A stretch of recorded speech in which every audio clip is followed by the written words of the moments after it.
Hi, and welcome to the show. Subscribe at kevinmd.com/podcast. Get CME for this episode by clicking on the CME link in the show notes. Today, we welcome Michele Cho-Dorado. She's a pediatric gastroenterologist. Her Kevin MD article is titled From Pennies to Attending Salaries, Why Physicians Should Teach Their Kids Financial Literacy. Michele, welcome to the show. Hi, thank you for having me. So we'll get into your article in a little bit, but first off, just briefly share your story and journey to where you are today. Yeah, so I am a pediatric gastroenterologist by training, and I was about 8 years into practice when I made some major pivots in my life. Up until that point, I had always been taught to, work hard to get into good residency and then fellowship and get a good job. And then, you know how it is. Yeah. From there, you just are continuing to work till save up for retirement. And I just assumed that I would work until I'm 60, maybe even 70, because that's just all I knew. It's what I was surrounded by. And, up until that point, again, I just didn't know any better, I guess. In that time frame, I had gotten married, had kids, and at some point just realized that I didn't really know how to manage my money. Mm. I had mentioned in the article that doctors go from making so little money in training to suddenly making, depending on your specialty, anywhere from 5 to 10 times what you make. And I would say that we're very poorly equipped to deal with that change just because we're not taught any financial education. So around that time frame, I, came across a forum of some doctors that were talking about finances openly, and I just realized that I wasn't the only physician that felt financially illiterate. And it was, somewhat refreshing, but a little bit disturbing at the same time. And aside from just talking finances, there was talk about, investment strategies and making passive income. And it was just the first time that I was exposed to those types of discussions. And that really led me on an educational journey. I just started reading a ton and about personal finance and mindset and growth, and then real estate investing and tax strategies. And it was just the first time where my husband and I were able to be more intentional with the way we manage our finances and start thinking about investment strategies. This is something I never even, thought about or was on my radar. So, we had young kids, and we just knew that we wanted them to learn these things early on. And so from there, at the time my kids were 1 and 3, so very young, and there just wasn't a lot of resources out there for that young age group. And so I ended up writing a book, a children's book, just introducing basic financial concepts for the younger age kids, and then developing a platform to share that information. So that's just kind of the backstory of, how I got to where I am. You mentioned that you weren't attending and you didn't have a lot of financial education at that point, and suddenly come into a salary that's 5 to 10 times that of say, a resident. Would you say that's common for a lot of physicians to be in that situation? It's funny because I would say yes. And I think that doctors are typically high earners. And I think many people would be surprised to know how many doctors live paycheck to paycheck, and I think it's because, again, you're not taught to manage your money, or you just go from, and also you go so long without making any money, so then finally when you have some, even a little bit to spend, a little extra to spend, you feel like, what, I've you know had no money for so long, I finally have something, I want to spend it. And you don't want to feel guilty about, spending what you have, and you shouldn't. But I think that there's smarter ways to, I guess, have some strategy in terms of what you're going to do with your money, invest some money, save, give, all these things that, again, it wasn't really anything I was thinking about aside from just making and spending and maybe saving, so it was just very basic, I would say, for me. So there was none of that during your residency and fellowship, and you didn't have any guest financial speakers talk about things like 401ks or IRAs or anything in terms of retirement and education. There was literally zero of that. So financial advisors would be invited to come, i- if I'm remembering correctly, towards the end of residency. That's when you're about to be an attending. And in hindsight, I think I recognize that, because doctors know so little about managing their own money, financial advisors want to work with doctors to manage their money for them Mhm. because they're the perfect clients. They don't know much about money. And part of, maybe we can talk about this later too, but I was just always so focused on medicine and Yeah. following this path that's just so narrow. You just, everything's always laid out for you, what the next thing to do. And I just started to believe that I just don't know about money. Like, that's just not my thing. I don't know how to manage finances. I don't know about finances. I don't know about business. And I think that's just the story I told myself for so long, because that's just what I believed. All right. So let's talk Yeah. more about your Kevin MD article, and we talk a little bit more about your journey. It's titled From Pennies to Attending Salaries: Why Physicians Should Teach Their Kids Financial Literacy. Now, you talked a little bit about the backstory of this article, but go on further. What compelled you to write it and share that on Kevin MD? Yeah, so, I think having financial literacy in this world is just such a vital skill. And it's just not something that's traditionally taught in school. And so, when I was having all these realizations myself, I just realized that, what, if we're not teaching our kids as parents, then they're either not going to learn it at school, or learn it maybe not in the way that you want them to, from watching TV or seeing other people that may not be the best examples or role models that you want for them. So I just think that, and even beyond just managing money appropriately, I think having financial literacy has so many benefits. I think that it really can build confidence and promote good decision making. And I think it, with confidence, I think it builds leadership. And then when you're teaching children all the different facets of budgeting money, and in particular, like saving and giving, I think it also promotes a sense of social responsibility. So, I do think that it's good for financial stability, but also I think it makes a well-rounded, person, child, adult. Yeah. So we have a lot of new attendings, residents, interns, medical students listen to this podcast, and they're hearing about money talked about so explicitly, perhaps for the first time. You mentioned terms like financial literacy, which is kind of a nebulous term. So tell us, what exactly does financial literacy, what does that mean to you? So I think it's even just learning about money words, like I come from an Asian household where, like, we didn't really talk about money growing up, Hmm. and just being transparent about how you spend money and what things cost, and what are things that are needs versus wants, and just all the basic, I think if you're breaking it down for kids, just at that basic level, I think exposing them early on is always a good thing. But yeah, by financial literacy, I mean, learning what it means to save, what it means to invest, and what different types of investments are, and what different ways to save are, and different ways to get. I mean, just, all the all the things that I guess I didn't learn growing up.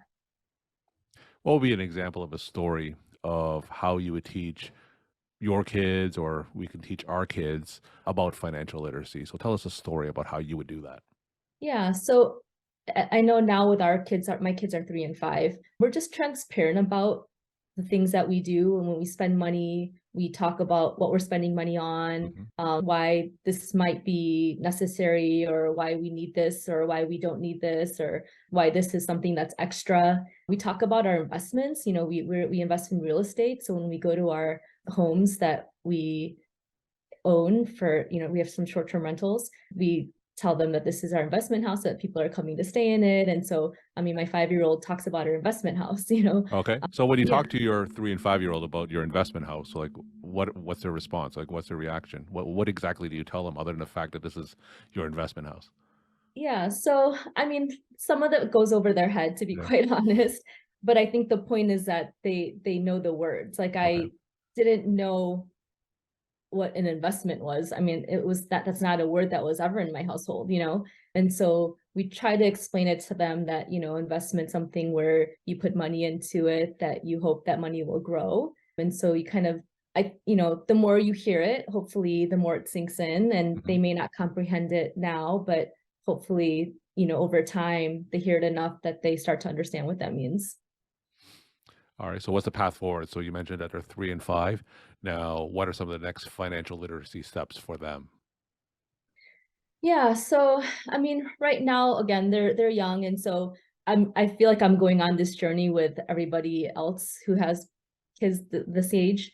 And I think just really being open with them, just trying to teach them, to be good stewards of their money. We do focus a lot on giving too. I think kids at Mhm. this age are just very selfish and, they're not wanting to give up anything. And so we try to teach them different ways to give. Mhm. It doesn't have to just be money. It could be time. It could be, gifts, toys, talents, things like that. But I think just exposing them at this age to different parts of what it means to be good stewards of your money. And what kind of resources can you recommend to parents who want to introduce financial literacy tools to their kids? So if they're at an age where they can play certain games, I think games are always good for kids. I think it helps to make it visual. So are we So talking about things like Monopoly, or are there anything yeah, specific you like had in mind? Monopoly or the cash flow quadrant. I know Robert Kiyosaki has that. And I think even there's a game called Catan. So Yep. that's another one. Yeah. Again, if they're at the age where they're able to comprehend playing games, I think that's helpful. I think books, that's kind of, kind of the thought behind the picture book that I wrote, is just to make it a fun story, but expose them to the words so that they hear it. How about some red flags? What are some things that physician parents, or just parents in general, what are some things that you've seen that perhaps they should avoid, or not do when it comes to teaching their kids financial literacy?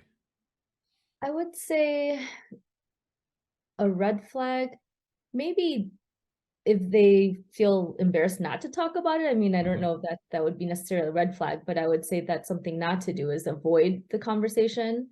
I think also, if they see something that maybe like on TV, I'm like if kids are watching TV or whatever, I would point out ways not to spend money, or, again, like there's just so much consumerism on TV. Like there's so many commercials, and nowadays everything's about immediate Mhm. gratification. And I think it just kind of primes kids to be impulsive, impulsive with their money and things like that. So I think every opportunity to try to teach them, what's good and what's bad. Not that they're even like right answers all the time, but I guess everyone needs to model for themselves how they want their children to learn and what their priorities are. Now, if you were to redo your residency training again, you know, and you wanted to become more financially literate coming out, what would have been some things that you would do differently now? I wish I knew about making investments earlier on. Mm. And what do you I mean by think that? for Like, there are so many investments that are out there, of course. There's like, the stock market, there's, real estate and syndications, mutual yeah, funds. There's a lot of options. So when you say investment, what do you mean by that? well, all of that. Yeah. But our investment of choice currently is real estate. So I do wish that I had some more strategy and had learned more about that earlier on, because, obviously it's best to have invested 10 years ago, would have been better than 5 years ago, which is better than yesterday, which, and then now.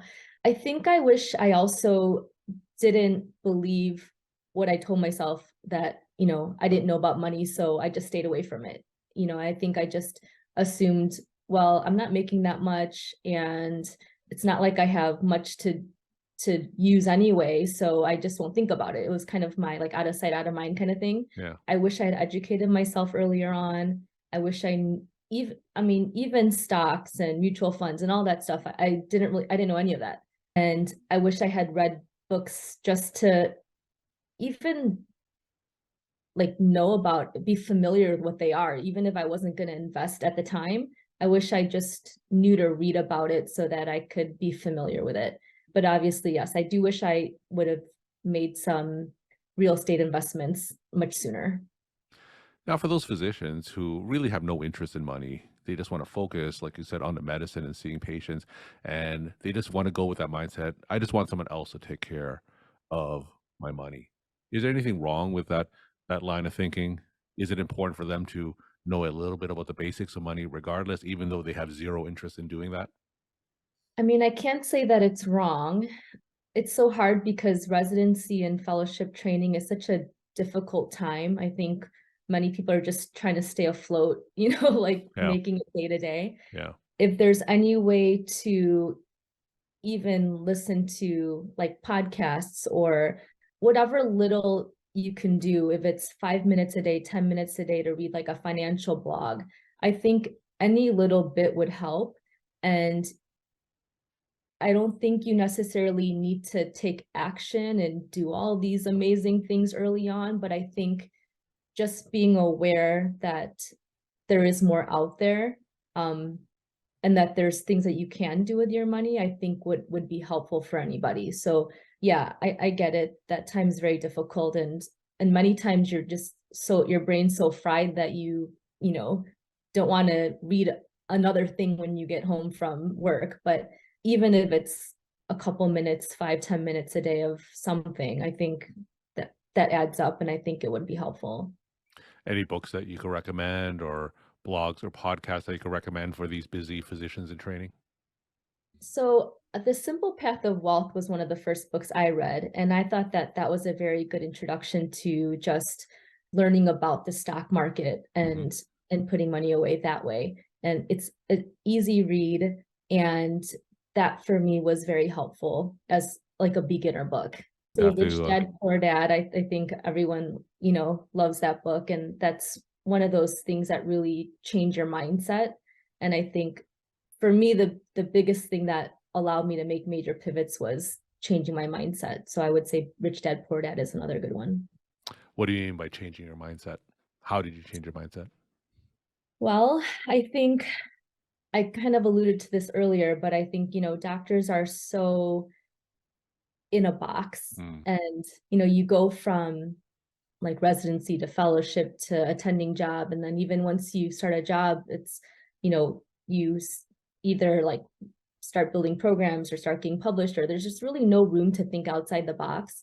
And um, I think doctors are afraid to try new things because they're afraid of failure, and I think it's just failure in medicine is not seen as positive.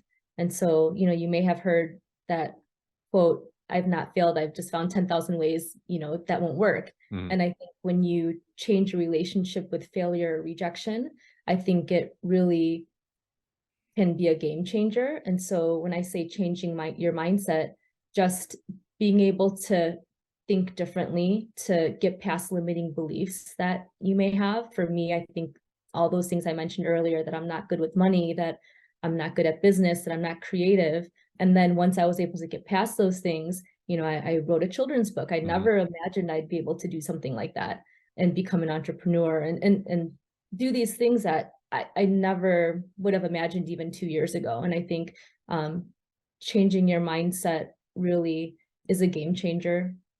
Yeah. We're talking to Michele Cho-Dorado. She's a pediatric gastroenterologist. Her Kevin MD article is titled "From Pennies to Attending Salaries: Why Physicians Should Teach Their Kids Financial Literacy." Michele, tell us some of your take-home messages that you want to leave with the Kevin MD audience. Yeah. So I would say two things with respect to the topic of finance and kids. I would say it's never too young to start teaching your kids about money, finances. Like I said earlier, just be transparent about how you spend your money, with what you do with the money at home. I would, just allow your kids even to be involved in decision making if Mm-hmm. possible. And then I would say be a role model. Obviously, kids will learn from watching their parents. And then the second thing I would say is, for anyone that's afraid to try something new and to think outside the box, I would say, you know what, you just need to go for it. Another good quote I like is, only those who dare to fail greatly can ever achieve greatly. And I think that, kind of what I alluded to again before is, if you're able to change your perception and your relationship with failure, or what it means to, be rejected, I think that you can do more than you might have imagined. Michele, thank you so much for sharing your story time and insight. Thanks again for being on the show. Thank you so much.